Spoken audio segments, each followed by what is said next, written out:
Hello. ठीक है, आज हम स्टार्ट करेंगे अमीन पटवारी का जो बचा हुआ क्वेश्चन है उसके मैथमेटिक्स पोर्शन बचा हुआ था उसको सॉल्व करेंगे। तो स्टार्ट करते हैं हम लोग। 34 नंबर क्वेश्चन देखिए।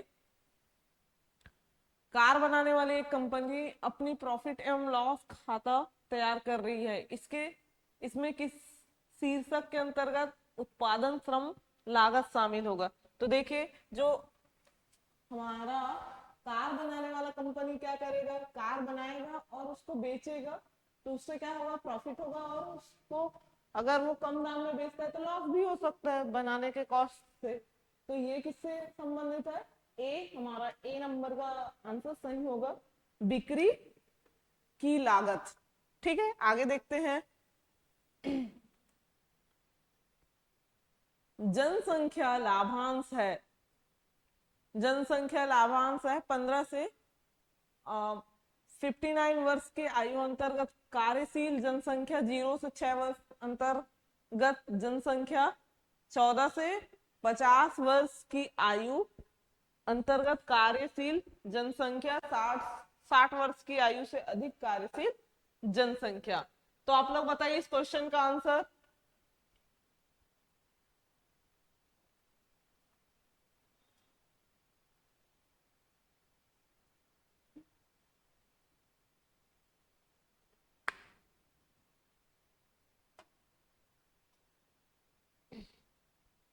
तो देखिए, इसका एक एक्सप्लेनेशन हो सकता है, यहाँ पर देख लीजिए, थोड़ा सा समझिए इस बात को।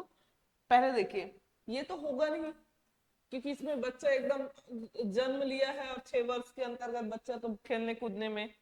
60 वृद्धावस्था, वृद्धावस्था है ये। और ये 14 वर्ष, 14 वर्ष क्या है, बाल श्रम के निषेध है ना, बाल श्रम।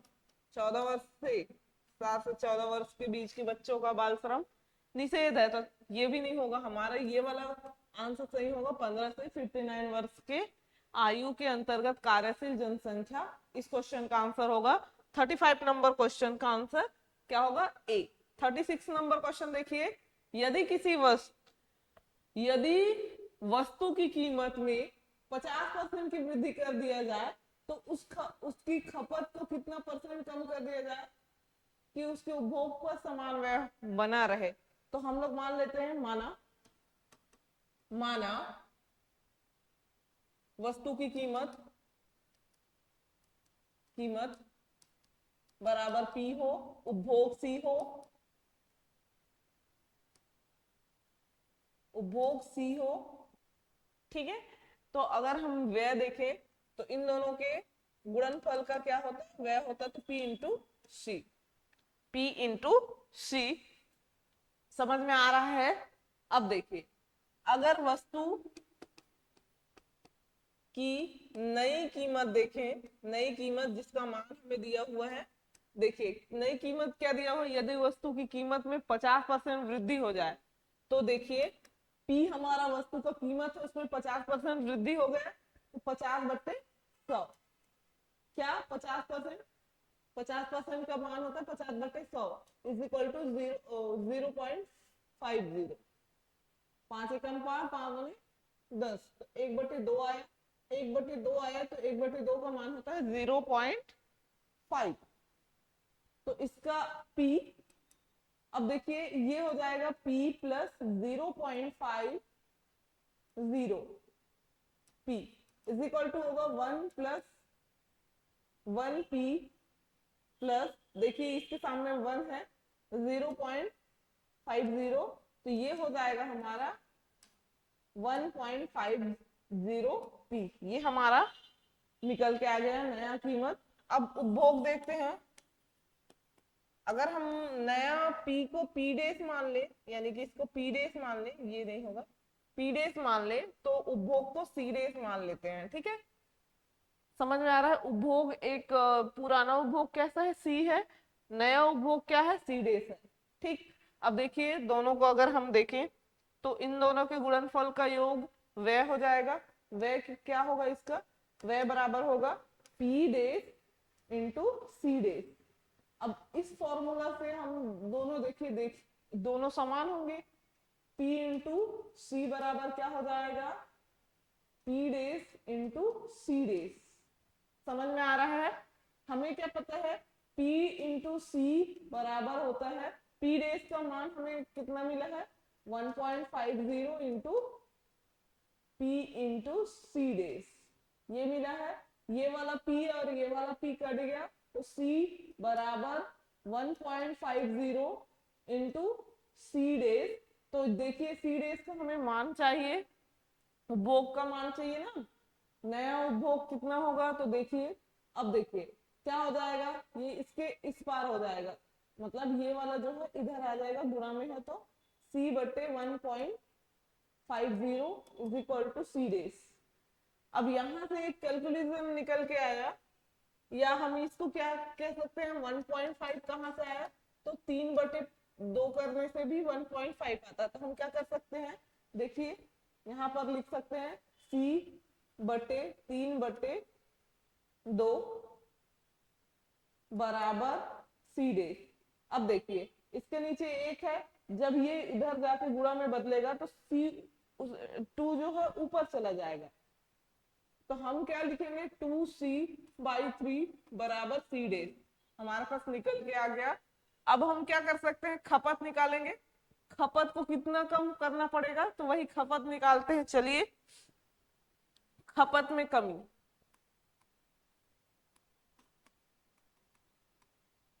खपत में कमी बराबर क्या होता है, C minus C days by C. ध्यान से देखिए सी डेज का मान हमें पता है, C माइनस सी डेज का मान है 2C/3 बटे सी।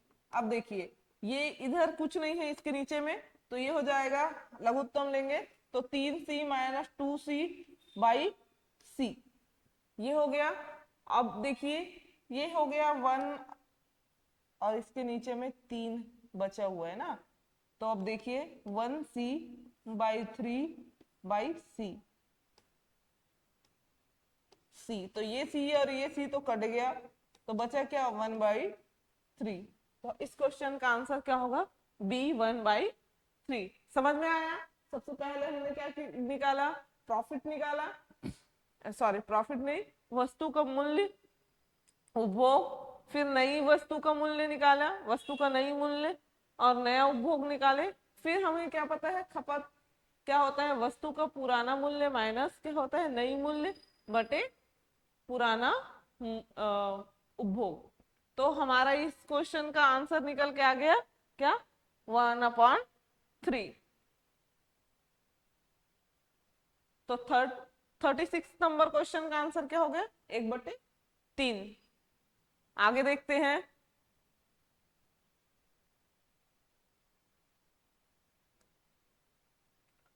दो संख्याओं का HCF और LCM 24 और 168 है और संख्याएं 1:7 है के अनुपात में है। दो संख्याओं में से बड़ी संख्या क्या होगी। तो ध्यान से देखिए,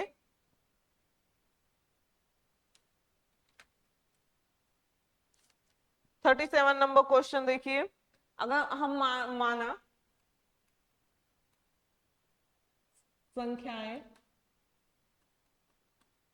1x व 7x है। अब हमें क्या पता है, पहली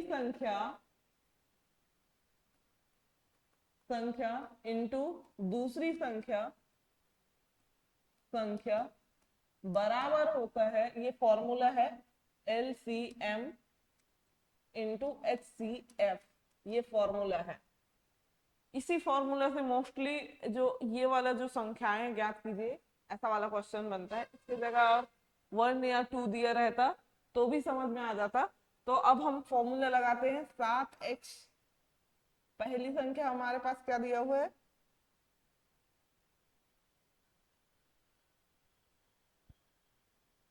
तो देखिए पहली संख्या हमारे पास x है इंटू 7x दूसरी संख्या बराबर दिया हुआ है। एलसीएम हमारे पास कितना है, एलसीएम हमारे पास 168 है, एचसीएफ कितना दिया हुआ है 24।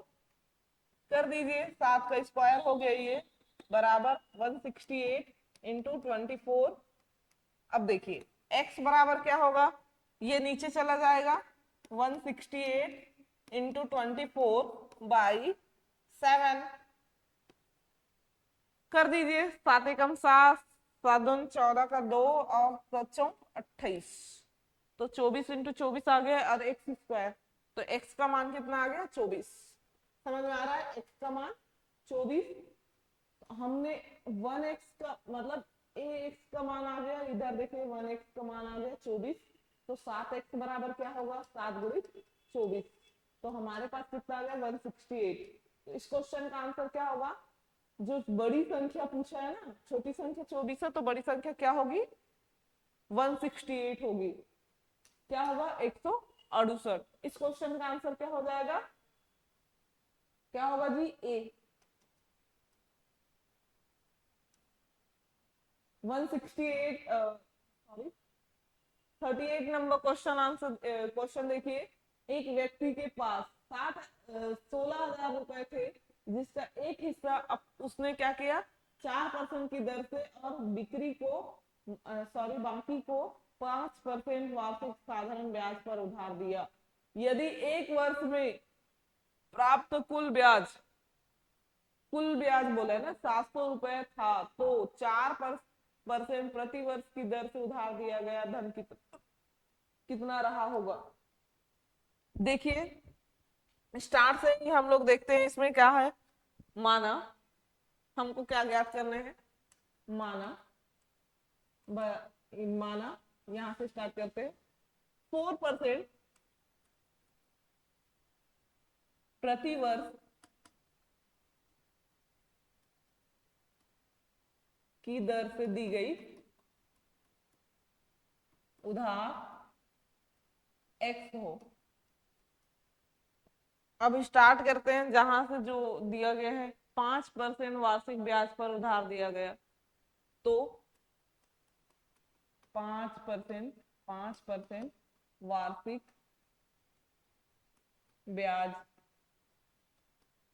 पर दिया गया धन क्या होगा 16,000 माइनस एक्स। क्यों ऐसा हुआ, देखो 4% की दर से उसके पास 16,000 रुपया था, उसने क्या किया 4% की दर से किसी को उधार दे दिया और बाकी बचा उसको क्या किया 5% की दर से दिया। तो अब देखिए हमने मान लिया 4% की दर से जो दिया हुआ राशि है वो x है, तो हमने क्या किया 16,000 से 4% वाला जो राशि है x उसको घटा दिया, तो हमें क्या मिल गया 5% वाला राशि मिल जाएगा। ठीक है, यहाँ तक है सबको समझ में आया। हमारे पास p क्या दिया, कितना दिया हुआ है p बराबर मूलधन बराबर क्या दिया हुआ है 16,000 दिया हुआ है। ध्यान से देखिए मूलधन बराबर क्या दिया हुआ है 16,000 दिया हुआ है, और मूलधन बराबर 16,000 दिया है, एसआई कितना दिया है दोनों का, इसका और इसका मिलाकर कितना दिया हुआ है 700 दिया हुआ है। ठीक है, और समय क्या है 1 वर्ष, समय 1 साल। ठीक है, समय 1 साल। अब देखिए हमारे पास एक फॉर्मूला है, एसआई बराबर क्या होता है, एसआई बराबर होता है P into R into T by 100। ये फॉर्मूला हम दोनों के लिए लगाएंगे, एक तो 5% के लिए, एक तो 4% के लिए, और दोनों का ब्याज हमारे पास कितना है 700, तो दोनों को एक साथ रखेंगे। तो क्या रखोगे एसआई बराबर क्या होगा 4% वाला के साथ रखोगे, एक 5% वाला के साथ, तो एसआई बराबर हमारे पास क्या है, इसका मान हमें पता है ये वाला, तो क्या क्या पता है इसका है, हमें क्या क्या पता है जी, एक्स इसका धनराशि है पी, ठीक है, आर हमारा 4% दिया हुआ है, समझ में आ रहा है, टी हमारे पास 1 साल है, तो टी 1 ईयर बाई हमारे पास 100 प्लस दे दिया, इसका मान देखिए कितना है 16,000 माइनस एक्स, तो हम लिखेंगे 16,000 माइनस एक्स, और दर है 5%, 5%, और समय कितना है 1 साल बटे 100। समझ में आया, 700 दिया हुआ एसआई का मान, तो हम लोग 700 रख देते हैं, ये हो गया 4/4x/100 कर दीजिए, और ये हो गया 16×5 = 80, तो 80,000 -5x और बटे 100। तो अगर मैं इसको 100 को लासा ले लूं तो 100 रहेगा, 4x रहेगा, प्लस 8,000 रहे 80,000, सॉरी 80,000 रहेगा, -5x। समझ में आ रहा है? बराबर 700। तो देखिए अगर हम इसको त्रियक गुणा कर देते हैं तो क्या हो जाएगा, 70,000 हो जाएगा। ये 70,000 बराबर क्या हो गया, 4x - 5x प्लस 80,000। अब देखिए 80,000 को हम इधर ले आते हैं तो 70,000 -80,000 बराबर x आएगा, क्योंकि 5 के सामने में क्या है, माइनस लगा हुआ है बड़ी संख्या के सामने में। तो ये आ गया 10,000 -10,000 बराबर x -x, minus minus cut गया तो x बराबर हमारे पास कितना आ गया, 10,000। तो वो राशि क्या होगी, 4% प्रति वर्ष की दर से जो उधार दिया गया राशि का क्या था, 10,000। तो ये हमारा डी, इस क्वेश्चन का आंसर क्या होगा, डी सही होगा। 38 नंबर क्वेश्चन का आंसर क्या होगा, डी। 39 नंबर क्वेश्चन देखिए, ए का मान दिया हुआ है 8 और 2 दिया हुआ है -2, और बी का मान दिया हुआ है 4 और 6। एक रेखाखंड के अंतिम बिंदु है, तो रेखाखंड के मध्य बिंदु के निर्देशांक ज्ञात कीजिए। अगर मैं इसको इस तरह ले लूं और इसे इस तरह ले लूं, अगर इसको y एक्सिस ले लेते हैं, इसको x एक्सिस ले लेते हैं, तो देखिए a बराबर क्या दिया हुआ है, a के उसमें परिप्रेक्ष्य में दिया हुआ है 8 दिया हुआ है, तो मैं यहाँ पर 8 अंतिम बिंदु 8 ले लेती हूँ, और y का माइनस दिया है तो मैं यहाँ पर -2 ले लेती हूँ। ठीक है, और b दिया हुआ है b, तो ये प्लस में 4 दिया हुआ है तो हम 4 यहाँ ले लेते हैं, और 6 यहाँ पर लेते हैं। ठीक है, 6 y का। अब हमें क्या पता है, अगर x निर्देशांक देखें, x निर्देशांक, तो हमारे पास x निर्देशांक में क्या क्या आ गया, एक तो 8 आ गया, एक तो 4 आ गया। समझ में आ रहा है ये? अब y निर्देशांक में देखिए, निर्देशांक बराबर क्या आ गया, -2 आया है और 6 आया, 6 आया। ठीक, ध्यान से देखिए, क्योंकि फॉर्मूला इसी से बनेगा। तो हमें अगर मध्य का मान पूछा है, मध्य बिंदु का मान पूछा है, तो m बराबर क्या होता है, x1 + x2/2। तो हमें पता है 8 + 4/2, तो ये हो गया 12/2, तो यही कट गया तो 6। x का मान मतलब m का मान कितना आ गया, 6। x के परिप्रेक्ष्य में 6 आया। दूसरा y के परिप्रेक्ष्य में देखिए, y बराबर y-y1 + y2/2। समझ में आ रहा है? अब इसको निकाल दीजिए, y का निर्देशांक है -2 और हमारे पास +6 है, तो +6 लगा देते हैं 2। ठीक है, समझ में आया यहाँ तक के? तो ये देखिए माइनस का चिन्ह लगा हुआ है तो ये घट जाएगा, तो ये हो गया 4/2। तो 2 एकम 2, 2 दूने 4, तो 2 आया। तो हमारे पास जहां भी दिखे 6 और 2 दिखा होगा, वही हमारा आंसर होगा। तो बी इस क्वेश्चन का आंसर होगा। समझ में आया? 39 नंबर क्वेश्चन का आंसर क्या होगा, बी सही होगा। आगे देखते हैं 40 नंबर क्वेश्चन देखिए,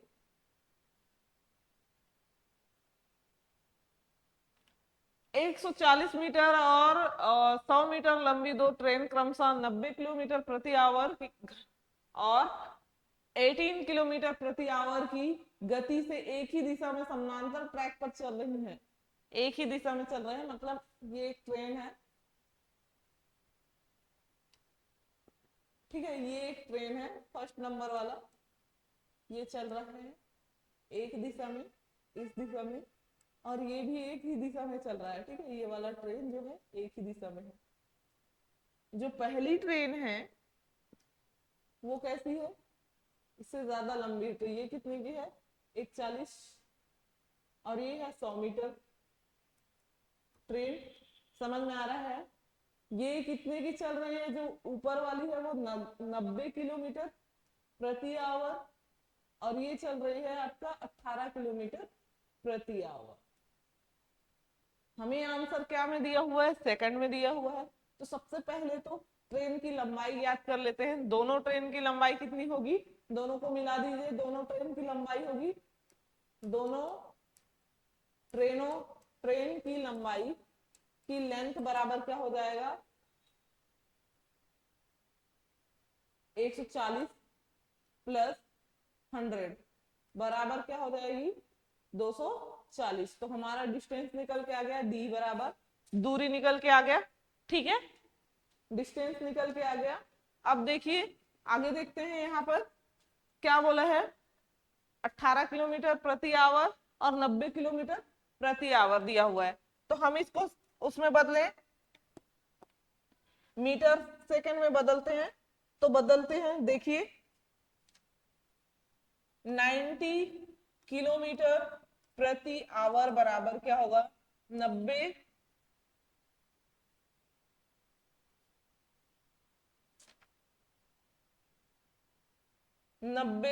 गुणित क्या हो जाएगा, 5/18।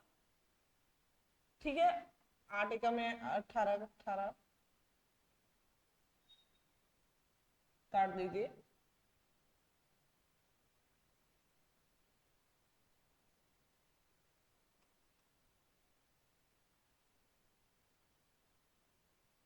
नौ एकम 9, 9 2 18, 10 हो गए, 2 एकम दे, 2 पंचे 10। तो ये हो गया 25 किलोमीटर प्रति आवर।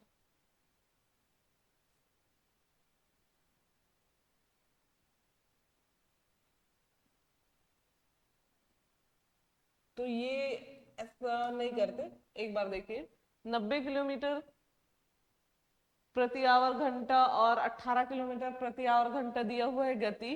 तो हम दोनों की ट्रेन की गति जब मिलने वाली होगी तो उसका गति निकालते हैं।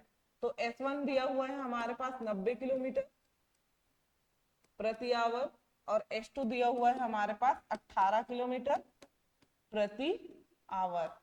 ठीक है, समझ में आया यहाँ तक कि अगर मैं दोनों की सापेक्ष गति निकालूं, सापेक्ष गति, दोनों की सापेक्ष गति निकालो, तो देखिए 90 किलोमीटर माइनस 18 किलोमीटर प्रति आवर। ठीक है, तो ये हो गया 72 किलोमीटर प्रति आवर। तो 72 किलोमीटर प्रति आवर को हम अगर क्या में चेंज करें, मीटर सेकंड में चेंज करें, घंटा को सेकंड में चेंज करेंगे। ठीक है, तो चेंज कर लेते हैं, 72 72 इंटू 5/18। बार बार पता सब, बार बार ये 5/18 चाल मतलब चल रहा है, क्योंकि बार बार जब हम पेपर सॉल्व कराते हैं तो इससे एक नया क्वेश्चन आता है, और इसका मैं एक्सप्लेनेशन भी दे चुकी हूँ सबसे पहले वाले लेक्चर में, थोड़ा बता देती हूँ। तो अब देखिए 18 कम 18, 18 चौ 72 होता है, तो हो गया, ये आ गया हमारे पास 20 सेकेंड, मीटर प्रति सेकेंड। समझ में आ गया यहाँ तक के डिस्टेंस कितना आ गया, ये आ गया हमारे पास 240 मीटर। अगर हम देखें चाल बराबर क्या होता है, चाल बराबर क्या होता है, दूरी बटे समय। यहाँ समय पूछा है, तो हमें समय अगर मुझे समय निकालना है तो यहीं से पता चल जाएगा। देखिए इसको त्रिगुणा कर दीजिए, इसके नीचे कुछ नहीं है, तो दूरी बटे हमारे पास क्या आएगा, चाल, दूरी बटे चाल, ये हमारे पास आ गया समय बराबर। तो हम दूरी, हमारे पास डिस्टेंस कितना है, 240, दूरी के बाद हमारे पास क्या आ गया है, चाल हमारे पास क्या आ गया है, 20 मीटर प्रति सेकेंड आ गया है। तो हमारे पास समय बराबर क्या होगा, समय बराबर दूरी डिस्टेंस बटे क्या आएगा, एस। ठीक है, तो डिस्टेंस कितना है, 240 मीटर बट्टे क्या आ गया, हमारे पास ये 4 मीटर क्या है, 20 मीटर प्रति सेकेंड। ठीक है, तो अब देखिए ये मीटर और ये मीटर कट गया, 20 में ये 12 बार जाएगा। ठीक है, तो 12 बार, और सेकेंड जब ऊपर जाएगा तो क्या हो जाएगा, इनवर्स में था तो वो क्या होगा, नॉर्मली आ जाएगा। तो 12 सेकेंड आ गया हमारे पास। इस क्वेश्चन का आंसर क्या होगा, ए। समझ में आ रहा है? तो 40 नंबर क्वेश्चन का आंसर क्या आ गया, ए। आगे देखिए 41 नंबर क्वेश्चन देखिए, 50, 60 और 70 के कोण वाले त्रिभुजों की संख्या जो बनाए जा सकते हैं। देखिए अगर मैं एक त्रिभुज बना दूं, ये अगर 50 है, 60 है, ये 70 है और ये 50 है, तो मैं अगर दूसरा भी त्रिभुज बनाती हूँ तो यहाँ पर अगर मैं 70 रखती हूँ, यहाँ पर 50 रखती हूँ, यहाँ पर 60 रखती हूँ, तो एक और डिफरेंट बन गया अलग अलग कोण का। और यहाँ पर अगर 70 रख दें, यहाँ पर 60 रख दें, यहाँ पर 50 रख दें, तो एक नया बन गया। तो केवल एक तो हो नहीं सकता, केवल दो भी नहीं हो सकता, बहुत सारा बन रहा है, तो ये हो गया अनंत। समझ में आ रहा है? 41 नंबर क्वेश्चन का आंसर क्या होगा, बी। आगे देखते हैं, दी गई आकृति में पी ओ क्यू एक रेखा है, तो एक्स का मान ज्ञात कीजिए। मान लेते हैं, मान लेते नहीं, ओरिजिनल फैक्ट है कि एक सीधी रेखा अगर कहीं पर जा रही है तो वो क्या, कौन सा कोण बनाती है, 180 अंश कोण बनाती है। ये एक फैक्ट है कि अगर कोई रेखा, सीधी रेखा कहीं पर जा रही है तो वो कितना का कोण बनाती है, 180 अंश का कोण बनाती है। समझ में आ रहा है? तो ये देखिए ये एक रेखा है POQ, इसी के बारे में पूछा है कि एक रेखा है तो x का मान ज्ञात कीजिए। तो हमें क्या पता है, उन सभी कोणों का योग कितना होगा, 180 अंश होगा। तो लिख देते हैं 40 प्लस क्या दिया हुआ है, 4x प्लस 3x बराबर कितना दिया हुआ है, हमें पता है 180 अंश होता है, तो हम 180 अंश रख देते हैं। समझ में आया यहाँ तक के? ये हो गया 7x और ये हो गया 40 बराबर 180 अंश। 7x बराबर क्या हो गया, 180 माइनस 40 बराबर हो गया 140। समझ में आ रहा है? 7x बराबर 140, x बराबर कितना हो जाएगा जी, 140 बट्टे 7। तो कितना आ गया, 7 एकम 7, 7 दूने 14, तो 20 आ गया। x बराबर हमारा 20। तो हमें क्या का मान पूछा है, x का मान पूछा है, तो x का मान 20 हो गया। अब देखिए 4x दिया हुआ है तो 4 गुणित 20 कर दीजिए, अपना 80 आ गया। 3 गुणित 20 कर दीजिए, 60 आ गया। सभी को मिला दीजिए, 40 प्लस 60 प्लस 80 बराबर क्या हो गया, 180। तो हमारा जो सही है आंसर क्या हो गया, सही है। समझ में आ रहा है? ये हमारा आंसर चेक करने का आइडिया है। तो हमारा क्वेश्चन का आंसर क्या हो गया, सही हो गया। आगे देखें 42 नंबर क्वेश्चन। अब देखिए 43 नंबर क्वेश्चन देखिए, एक आयत हॉल की फर्श 4 मीटर इंटू 3 मीटर है, तो पूरे फर्श पर 8 सेंटीमीटर और प्लस इंटू 6 सेंटीमीटर का टाइल्स लगाना है। तो कितने टाइल्स लगने की, मतलब कितने टाइल्स की आवश्यकता पड़ेगी। आप एक बार क्वेश्चन को ध्यान से पढ़िए, क्या बोल रहा है, एक आयत हॉल की फर्श 4 मीटर इंटू 3 मीटर है, पूरे फर्श पर 8 metre into 6 metre, 8 centimetre into 6 centimetre के टाइल्स बगैर तो लगाए जाने हैं, तो टाइल्स की आवश्यकता कितनी पड़ेगी। तो सबसे पहले तो आप लोग देखिए, यहाँ देखिए ये सेंटीमीटर में है,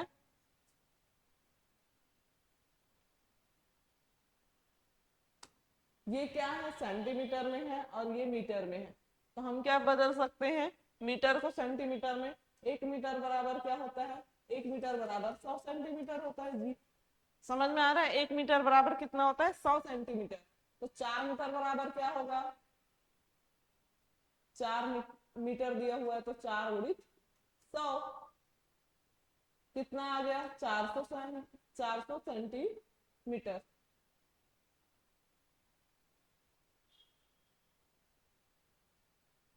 और 3 मीटर बराबर कितना हो जाएगा, 3 इंटू 100 बराबर 300 सेंटीमीटर। समझ में आ रहा है। अगर मैं इस आयताकार हॉल की मतलब इस आयताकार हॉल का क्षेत्रफल निकालूं तो क्या होता है, लंबाई गुणी चौड़ाई हमें दे दिया हुआ है। तो आयताकार हॉल का क्षेत्रफल, क्षेत्रफल बराबर होता है लंबाई गुणी चौड़ाई। तो ये हमारा 400 इंटू 300 सेंटीमीटर स्क्वायर हो जाएगा। तो ये हो गया 12,000 सेंटीमीटर स्क्वायर। समझ में आ गया। हमें किसका मान पता चल गया, इसका पूरे का मान मतलब क्षेत्रफल पता चल गया। अब क्या दिया हुआ है, एक फर्श पर 8 सेंटीमीटर 6 सेंटीमीटर का टाइल लगाना है। तो देखिए एक आयताकार ये एक रूम का हॉल का एक अगर मैं देखूं तो डायग्राम है। इसके अंदर एक टाइल जो है होता है, एक टाइल कितना दिया हुआ है हमारे पास, एक टाइल है 8 सेंटीमीटर इंटू 6 सेंटीमीटर दिया हुआ है। तो लंबाई और चौड़ाई हमें दे दिया है। तो अगर मैं टाइल का क्षेत्रफल निकालूं,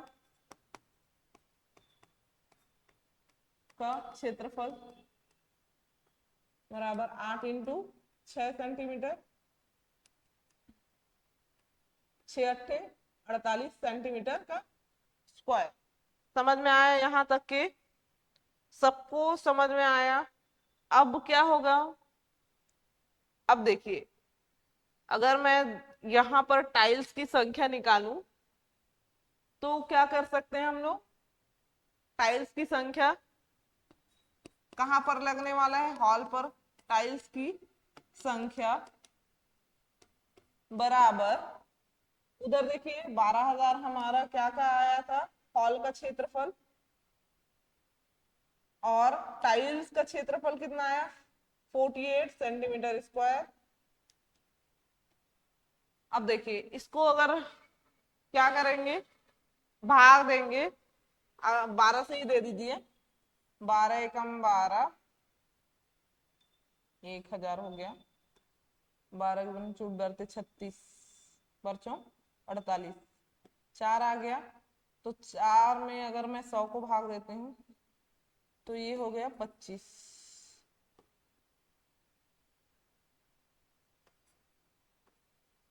ठीक है, 2,500।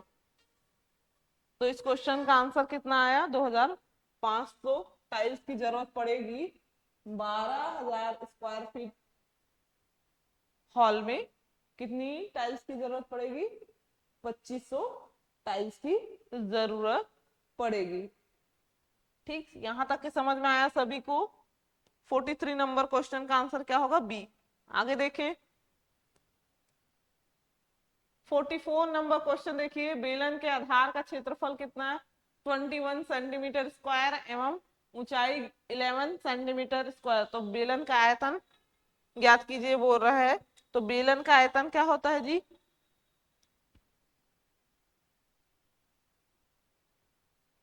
तो अगर मैं देखूं बेलन का आयतन v इज इक्वल टू होता है ए स्क्वायर इंटू एच। ए हमें दिया हुआ है 21 का स्क्वायर, एच किया दिया हुआ है ऊंचाई जी, ये एच है वो ए है। तो एच हमें क्या दिया हुआ है, 11 दिया हुआ है। तो 21 इंटू 21 इंटू 11, इसको मल्टीप्लाई कर दीजिए, ये कितना होता है, ये हो जाएगा 231।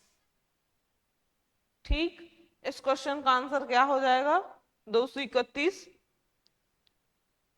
समझ में आ रहा है। और ये आयतन है सेंटीमीटर का क्यूब, ये हमारा आंसर होगा ए। तो 44 नंबर क्वेश्चन का आंसर क्या आ जाएगा, ए।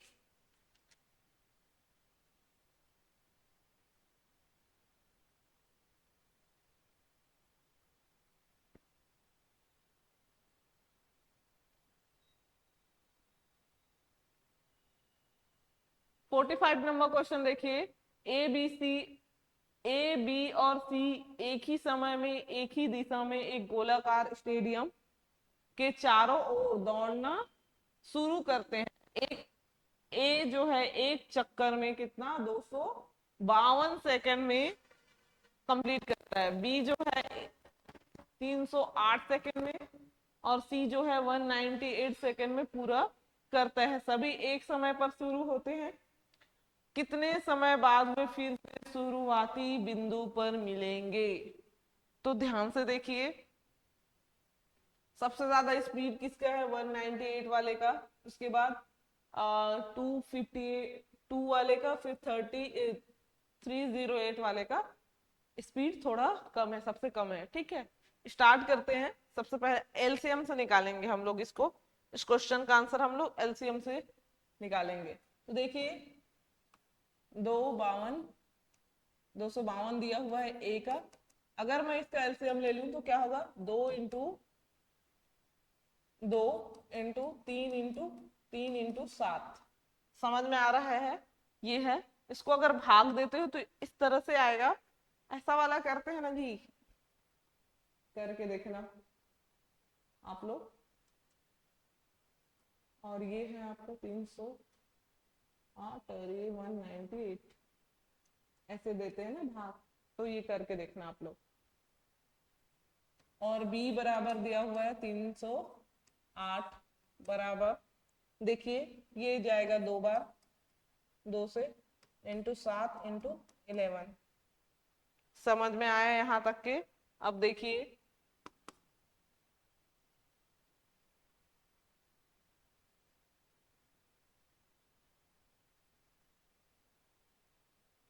198 सी का दिया हुआ है, तो 198 दिया हुआ है 2 इंटू 3 इंटू 11। तो यहाँ कौन कौन सा कॉमन है उसको देख लीजिए, उसी के हिसाब से ये आएगा। तो ये कॉमन है, ये कॉमन है, ये कॉमन है और ये कॉमन है। ठीक, तो हम लोग क्या कर सकते हैं, एलसीएम 252 308 और 198, हाँ 198, इन सभी का एलसीएम क्या निकल के आया है 2 इंटू 3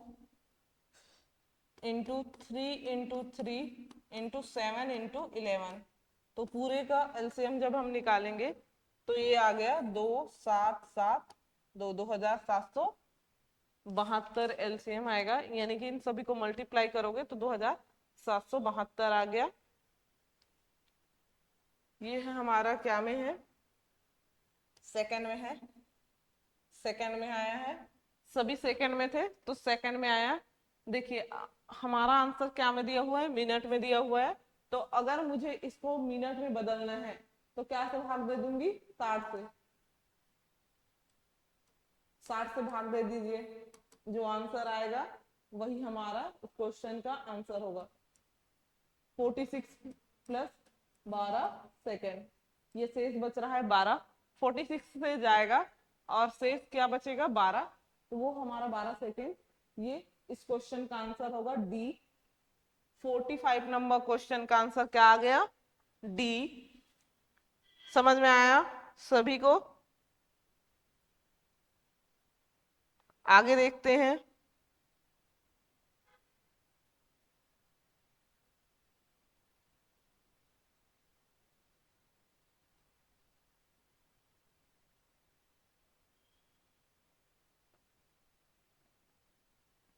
अब देखिए यहाँ पर क्वेश्चन दिया हुआ है 46 नंबर क्वेश्चन, देखिए ब्रह्मपुत्र बेसिन का विस्तार है, ब्रह्मपुत्र बेसिन का विस्तार है, बांग्लादेश में है, ये भारत और चीन में है, लेकिन भारत और पाकिस्तान में नहीं है, तो ये बी वाला जहां जहां भी है वो कट जाएगा, ये वाला सही है हमारा, आ और स सही है। तो 46 नंबर क्वेश्चन का आंसर क्या होगा, बी। बैगानी किस जनजाति की भाषा है? तो बैगानी जो है नाम से ही पता चल रहा है ये बैगा जनजाति की भाषा है, ए हमारा इस क्वेश्चन का आंसर होगा। 48 नंबर क्वेश्चन देखिए, वित्तीय वर्ष 2023 के भारत के आर्थिक वृद्धि किस तत्व से बढ़ाया गया था? तो ये है हमारा, किस तत्व से बढ़ाया गया था आप लोग बताइए।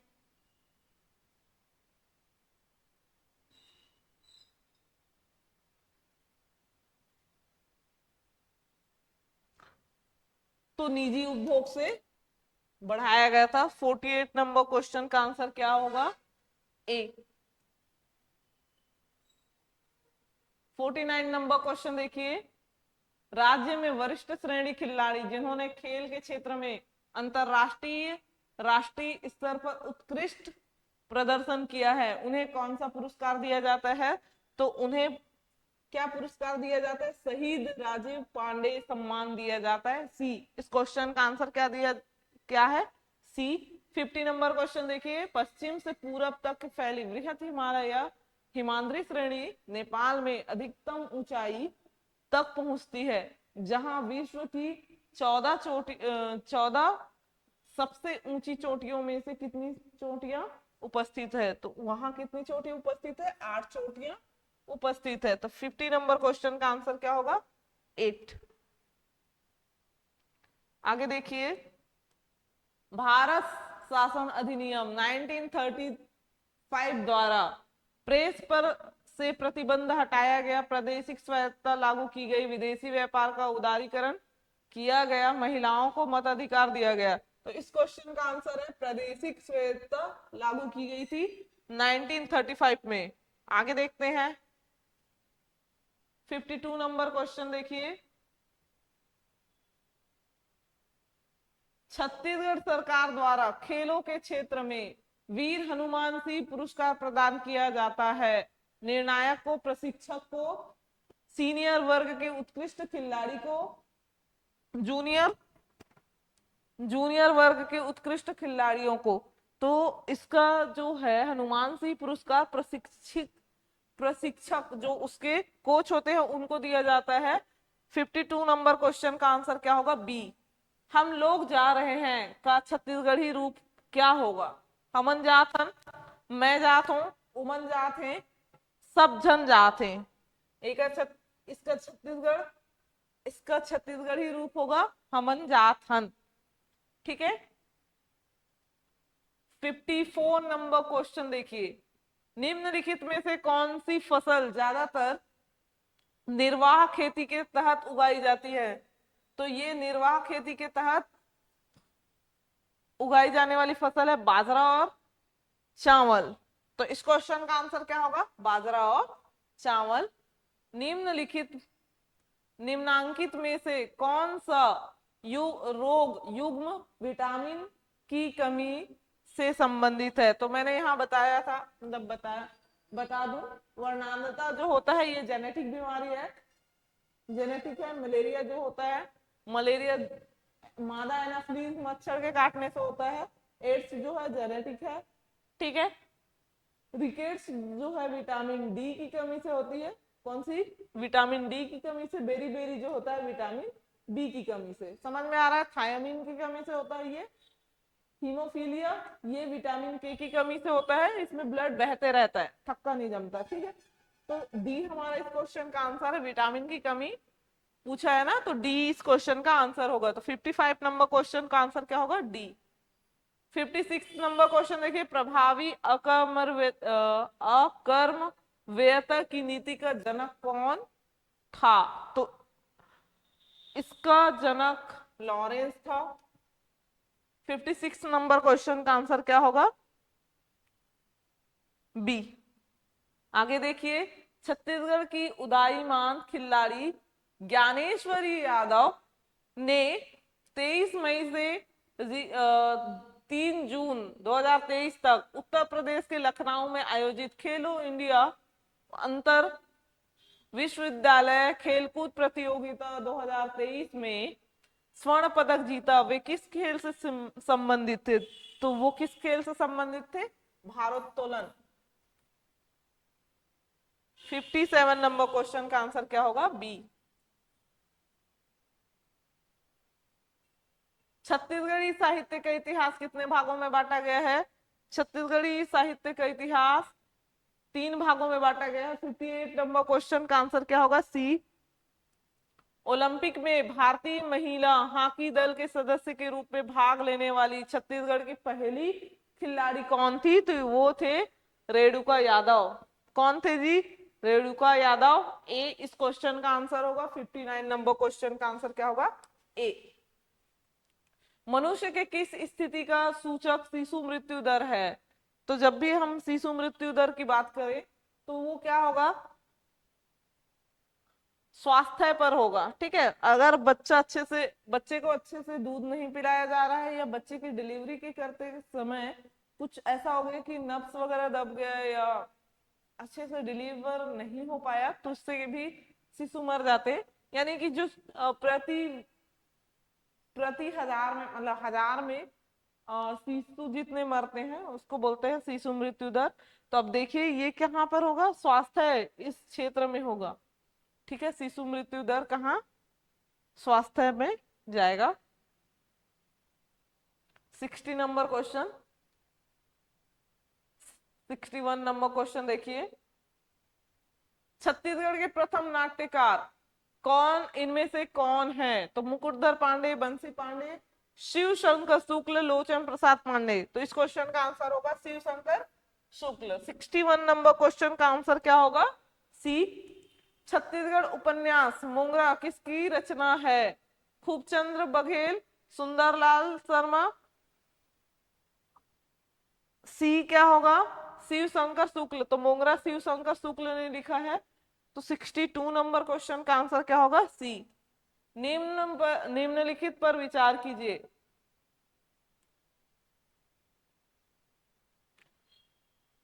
सिक्सटी 63 नंबर क्वेश्चन,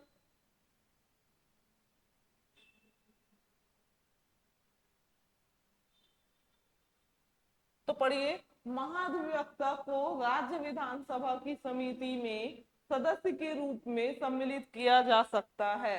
महाधिवक्ता को राज्य विधानसभा की समिति में सदस्य के रूप में सम्मिलित नहीं किया जा सकता। तो जो महाधिवक्ता होता है, जो एडवोकेट होता है, उसको क्या करते हैं? शामिल किया जा सकता है। तो ए हमारा इस क्वेश्चन का आंसर होगा। 1 जो है इस क्वेश्चन का आंसर होगा ए। 63 नंबर क्वेश्चन का 1 आंसर होगा। वर्ष 2021-22 में भारत के सकल मूल्य वर्धन में किस क्षेत्र का सबसे अधिक योगदान रहा? तो वो क्या है? कृषि एवं संबद्ध क्षेत्र, उद्योग, सेवाएं, विनिर्माण। तो इस क्वेश्चन का आंसर क्या होगा? सेवाएं, सी। तो 64 नंबर क्वेश्चन का आंसर क्या होगा? सेवाएं, सी। 65 नंबर क्वेश्चन देखिए। पिछले कुछ वर्षों में कर्नाटक के तुम्मल पिल्ले और भीमा नदी घाटी में इसके विपुल भंडार खोजे गए हैं। बहुत सारे भंडार खोजे गए हैं। Petroleum, thorium, uranium, chromium. आप लोग बताइए कौन सा आंसर सही होगा इस क्वेश्चन का? तो इस क्वेश्चन का आंसर क्या होगा? सी, यूरेनियम सही होगा।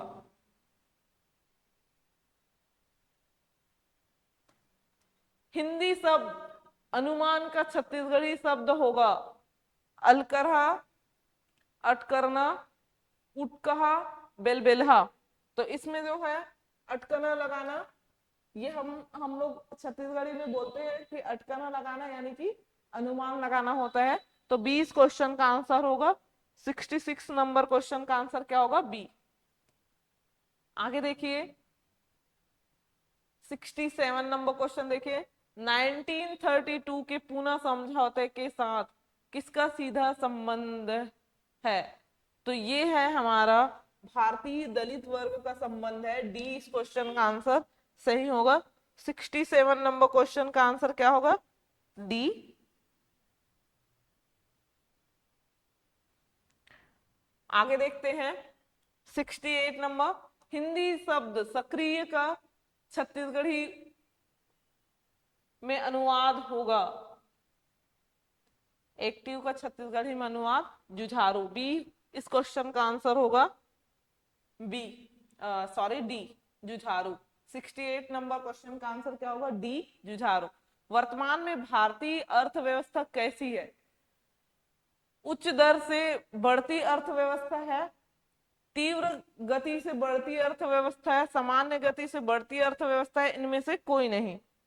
तो देखिए वर्तमान में भारतीय अर्थव्यवस्था कैसी होनी चाहिए, तीव्र, कैसी है, तीव्र गति से बढ़ती अर्थव्यवस्था है, सभी क्षेत्रों में महंगाई बढ़ रहा है। ठीक है, 20 क्वेश्चन का आंसर होगा। निम्नलिखित में से पहली घटना कौन सी थी, चौरा चौरी कांड, काकोरी कांड, बारदोली सत्याग्रह, रोलेट सत्याग्रह। तो इस क्वेश्चन का आंसर क्या होगा, डी, रोलेट सत्याग्रह पहली घटना थी। 70 नंबर क्वेश्चन का आंसर क्या होगा, डी। आगे देखिए,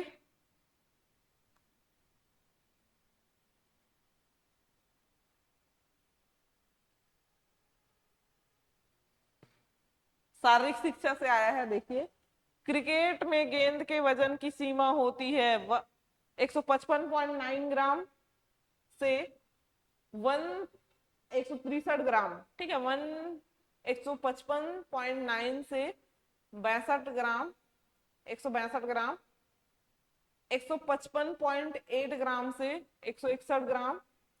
ठीक है, 160 ग्राम से 163 ग्राम। तो इस क्वेश्चन का आंसर क्या होगा, ए हमारा सही होगा। 71 नंबर क्वेश्चन का आंसर क्या होगा, ए, 155.9 से 163, 163, सॉरी। मानव शरीर की सबसे छोटी हड्डी कौन सी है, तो pisiform, scaphoid, stapes, malleus. तो कान की हड्डी जो होती है सबसे छोटी होती है, कान में 3 हड्डियां होती है, इलियस, मेलियस, और एक होता है स्टेपिस, स्टेपिस। तो हमारा इस क्वेश्चन का आंसर क्या है, स्टेपिस, सी इस क्वेश्चन का आंसर होगा। 72 नंबर क्वेश्चन का आंसर क्या होगा, सी। 73 नंबर देखिए, फिल इन द ब्लैंक दिया हुआ है, ने इन्वर्टेड यू सिद्धांत का प्रतिपादन किया है, तो याक्स तथा डोडसन, याक्स तथा रॉबर्टसन, जॉनसन तथा डोडसन, एडलर तथा डोडसन। तो इस क्वेश्चन का आंसर क्या होगा, याक्स तथा डोडसन। तो 73 नंबर क्वेश्चन का आंसर क्या होगा, ए। 74 नंबर क्वेश्चन देखिए, निम्न 4 में से कौन एक अंतरराष्ट्रीय रूप से मान्य ट्रैक स्पर्धा नहीं है,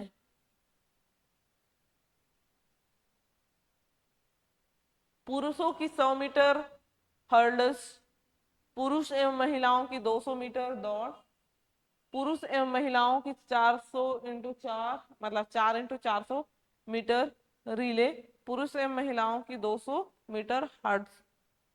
तो इस क्वेश्चन का आंसर डी होगा। ये क्या है, अंतरराष्ट्रीय रूप से मान्य ट्रैक स्पर्धा नहीं है। तो इस क्वेश्चन का आंसर क्या होगा, डी। 74 नंबर क्वेश्चन का आंसर क्या होगा, डी। 75 नंबर क्वेश्चन देखिए, 3000 मीटर स्टीपल चेस में फिल इन द ब्लैंक संख्या में वाटर जंप होते हैं, कितनी संख्या में वाटर जंप होते हैं, 6, 7, 8, 9। आप लोग बताइए इस क्वेश्चन का आंसर। तो इस क्वेश्चन का आंसर होगा 7। 75 नंबर क्वेश्चन का आंसर क्या होगा, 7, बी। मानव कंकाल का निम्न में से कौन सा भाग मानव मस्तिष्क की सुरक्षा के लिए हेलमेट बनाता है, कपाल, कनपट्टी की हड्डी, कंठिका अस्थि, जबड़ा। तो जबड़ा ये होता है, कंठिका अस्थि यहाँ पर है, ठीक है, कनपट्टी की हड्डी यहाँ पर है, यहाँ पर कान के जस्ट पीछे, और जो कपाल होता है ये पूरा को बोला जाता है, यहाँ से पूरा यहाँ तक के मैंडुला ऑब्लिंगेटा पूरा अंदर में रहते हैं। तो ये क्रेनियम हमारा क्या करता है, ब्रेन की रक्षा करता है। तो ए हमारा इस क्वेश्चन का आंसर होगा। 76 नंबर क्वेश्चन का आंसर क्या होगा, ए। 77 नंबर क्वेश्चन देखिए, दिए गए विकल्पों में कौन सा विटामिन डी का सबसे अच्छा स्रोत है, तो धूप, संतरे, अखरोट और सेब दिया हुआ है। ध्यान से देखिए, तो यहाँ देखिए धूप जो है, धूप से हमें सुबह की लालिमा, जो सुबह जब सनराइज होते रहते हैं ना, उस समय अगर 5 मिनट आप बैठ गए ठीक है, सनराइज जब होते रहता है उस समय आप अ, बैठ गए धूप में तो आपको विटामिन डी मतलब हमारे बॉडी में जैसे ही सूर्य की प्रकाश टकराती है तो ये क्या होता है, इंस्ट्रक्शन देता है बॉडी कि विटामिन डी का फॉर्मेशन चालू कर दिया जाए। तो धूप से हमारे क्या होता है, विटामिन डी हमें मिलता है।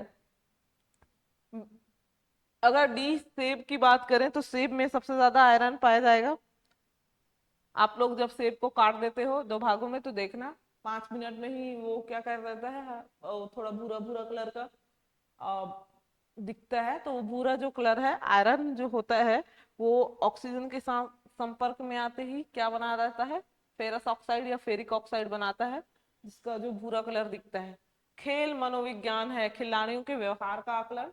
ठीक है, किसी विशेष खेल में प्रतिभाओं की खोज, तनाव प्रबंधन में मदद, उपरोक्त सभी। तो इस क्वेश्चन का आंसर क्या होगा जी, इस क्वेश्चन का आंसर होगा डी, सभी में हेल्प करता है। देख ये थोड़ा सा ऐसा नहीं लग रहा है कि थोड़ा सा डिफरेंट टाइप के, लेकिन यहाँ देखिए help to handle a pressure, आपके तनाव को क्या करने के लिए, हैंडल करने के लिए ये क्या करता है, खेल इंपॉर्टेंट है। तो डी इस क्वेश्चन का आंसर होगा। 79 लैक्टिक एसिड सिस्टम किस गतिविधि में सक्रिय होता है, 800 मीटर दौड़ पर, 1000 मीटर दौड़ पर, 100 मीटर दौड़ पर, 20 किलोमीटर दौड़ पर। तो देखिए थोड़ा लंबा समय दौड़ते हैं, क्या होगा, भोजन का टूटता, लैक्टिक एसिड कब जमता है बॉडी में, यहाँ पर और आप लोग देखे होंगे पैर के घुटने के जस्ट नीचे जहाँ लिगामेंट्स होते हैं ना मुड़ने के लिए, वहां पर दर्द होता है। क्यों होता है, जब आप दौड़ते हो, ठीक है, जब आप दौड़ते हो तो क्या होता है, आपके जहाँ डाइजेस्ट हो रहा है, आपका जो भोजन टूट रहा है उसको सही तरीके से ऑक्सीजन नहीं मिलता। ऑक्सीजन ना मिलने के कारण क्या हो सकता है, क्या होता है, अनाक्सिक श्वसन होता है। अनाक्सिक श्वसन के परिणाम स्वरूप हमारे पास लैक्टिक एसिड का जमा हो जाता है, जिससे हमारा जो जहां पर लिगामेंट्स है वहां पर ऑक्सीजन न पहुंचने के कारण वहां क्या हो जाते हैं, दर्द स्टार्ट हो जाता है। तो 79 नंबर क्वेश्चन का आंसर क्या होगा, 800 मीटर। 80 नंबर क्वेश्चन देखिए, चक्का फेंक के लिए थ्रोइंग सर्कल का व्यास होना चाहिए 2.50 मीटर, 2.51 मीटर, 2.52 मीटर, 2.53 मीटर। क्या होना चाहिए, तो जो चक्का फेंक के लिए हमारा 2.5 मीटर होना चाहिए। आगे देखते हैं, संपूर्ण सूर्य नमस्कार आसन में कितने चरण होते हैं, 12 चरण होते हैं। ठीक है, 12 चरण होते हैं। आप चरणबद्ध करेंगे तो आपका वेट लूज हो जाता है इसमें। 20 मीटर दौड़ में पहली लेन के पहले धावक का स्टेगर क्या होता है, तो जो 20 मीटर के 200 मीटर के दौड़ में पहली लेन के धावक का स्टेगर 0 होता है। ए हमारा इस क्वेश्चन का आंसर होगा। समझ में आ रहा है, ए हमारा इस क्वेश्चन का आंसर सही होगा। आगे देखिए 83 नंबर क्वेश्चन देखिए, निम्नलिखित में से कौन सा लचीलापन और संतुलन के लिए परीक्षण है, ruler drop test, T drill परीक्षण, RAST, sit and reach test. तो जब भी अगर लचीलापन और संतुलन की बात करता है तो ये है सिट एंड रिच टेस्ट। ए हमारा इस क्वेश्चन का आंसर होगा। 84 नंबर क्वेश्चन देखिए, किस कोण पर चक्का फ्रेक में थ्रोइंग सेक्टर को अंकित किया जाता है, 34.92, 35, 36, 36, 33, 38। तो इस क्वेश्चन का आंसर होगा ए 34.92। तो 84 नंबर क्वेश्चन का आंसर क्या होगा, ए 4x100 मीटर रिली में मेंटन के आदान प्रदान जोन की लंबाई होती है 10 मीटर, 20 मीटर, 15 मीटर, 25 मीटर। क्या होता है जी, 85 नंबर क्वेश्चन।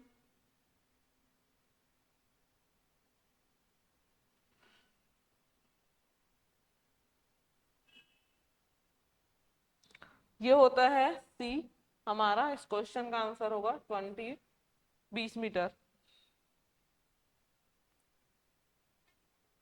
प्राणायाम अष्टांग योग का क्रमानुसार कौन सा भाग है? तो ये हमारा इनमें से कोई नहीं है। डी इस क्वेश्चन का आंसर होगा। 86 नंबर क्वेश्चन का आंसर डी होगा। अंतरराष्ट्रीय योग दिवस खालिस्तान को मनाया जाता है, तो अंतरराष्ट्रीय योग दिवस 21 जून को मनाया जाता है। बी इस क्वेश्चन का आंसर सही होगा। 87 नंबर क्वेश्चन का आंसर क्या होगा? बी। इनमें कौन सा एक सामान्य खेल चोट नहीं है? डिसलोकेशन हो जाता है, आप जब गिरते हैं तो डिसलोकेशन हो जाता है, मोच भी आ जाता है, घर्षण भी होता है, कहीं पर रगड़ा के आपका हाथ छिल जाता है, पैर छिल जाता है। डी हमारा कैसा होगा? दमा, जो सांस से प्रॉब्लम होता है उनको दमा होता है, सांस वाला जो प्रॉब्लम होता है ना, ठीक है, डस्ट से प्रॉब्लम होता है। तो डी इस क्वेश्चन का आंसर सही होगा। 89 नंबर क्वेश्चन देखिए, सीखने के प्रयास एवं भूल सिद्धांत को प्रतिपादन किसने किया था? तो ये है थॉर्नडाइक। स्किनर स्किनर इसको स्किनर ने रिस्पांस थ्योरी दिया था। आइजैक न्यूटन ने आपका E is equal to M और सी स्क्वायर दिया हुआ था। आगे देखते हैं। School game federation federation of India का गठन कब हुआ था? 1953, 1954, 1955, 1956। तो स्कूल गेम फेडरेशन का कब हुआ था गठन? ये हुआ था 1954 में। 20 क्वेश्चन का आंसर होगा 90 नंबर क्वेश्चन का। किसी दुर्घटना के लिए प्राथमिक चिकित्सा का सबसे महत्वपूर्ण कार्य क्या होगा?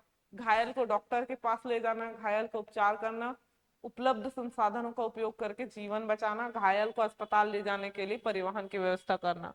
तो सबसे पहले प्रायोरिटी हमारा क्या होता है? उस जहां पर अगर आपके पास किट बॉक्स मेडिकल बॉक्स है तो आप क्या करोगे? उस इंसान का जीवन बचाने की कोशिश करोगे। सी इस क्वेश्चन का आंसर सही होगा। 90 नंबर क्वेश्चन 91 नंबर क्वेश्चन का आंसर क्या होगा? सी।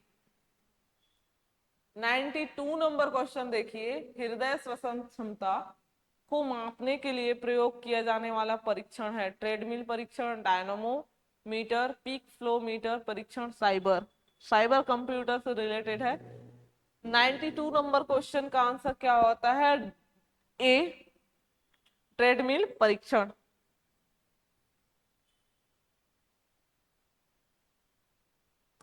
93 नंबर देखिए, हैंडबॉल में गोल कीपर का क्षेत्र fill in the blank metre line होता है।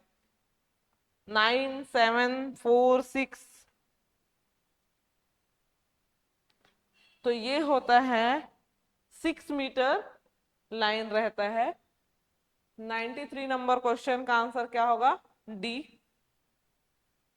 94 नंबर क्वेश्चन देखिए, गामक स्मृति का एक भाग है। संज्ञानात्मक प्रक्रिया, गामक प्रक्रिया, मनोगामक प्रक्रिया, उपरोक्त सभी। तो देखिए गामक स्मृति बोला है, गामक यानी कि मोटर, और स्मृति किससे रिलेटेड है? आपके ब्रेन से रिलेटेड है, यानी कि साइकोमोटर। तो इस क्वेश्चन का आंसर क्या होगा? मनोगामक प्रक्रिया। सी इस क्वेश्चन का आंसर होगा। 94 नंबर क्वेश्चन का आंसर सी। 95 नंबर क्वेश्चन का आंसर देखिए, शारीरिक शिक्षक आजकल अनिवार्य रूप से है एक प्रशिक्षक, एक आंदोलन शिक्षक, एक ड्रिल मास्टर, उपरोक्त सभी। तो ये है एक आंदोलन शिक्षक। 95 नंबर क्वेश्चन का आंसर क्या हो जाएगा? बी। 96 नंबर क्वेश्चन देखिए, माप या डिग्री की स्थिरता जिसके लिए एक उपकरण उसी तरह से मापता है जो हर बार समान विषयों के साथ इसी स्थिति में उपयोग किया जाता है। तो ये है वैलिडिटी और ये रिलायबिलिटी। दोनों उपरोक्त दोनों कभी भी आप क्या कर सकते हैं? अगर आप देखेंगे 0.55 आपका आंसर आ रहा है, ठीक है, 58 तो हम क्या करते हैं, इसको विश्वसनीयता के कारण क्या मान लेंगे, ये 0.6 मान लेंगे, ठीक है, 6 मान लेंगे। ये हमारा क्या विश्वसनीयता नहीं है, ये 0.58 ही रहेगा, ये हमारा विश्वसनीय है। तो क्या होता है, मापक में हमेशा क्या होता है, वैलिडिटी देखते हैं और रिलायबिलिटी दोनों देखा जाता है। तो 96 नंबर क्वेश्चन का आंसर क्या होगा, सी। आगे देखें,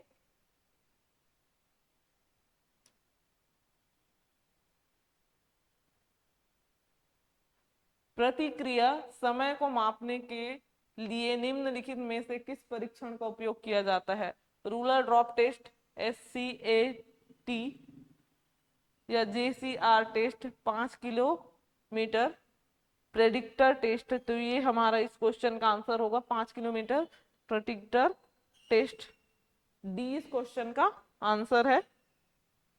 98 नंबर क्वेश्चन देखिए, खेलों में अतिरिक्त ऊर्जा का सिद्धांत खालिस्तान ने दिया, सीलर स्पेंसर दोनों, ए और बी, लेजारस।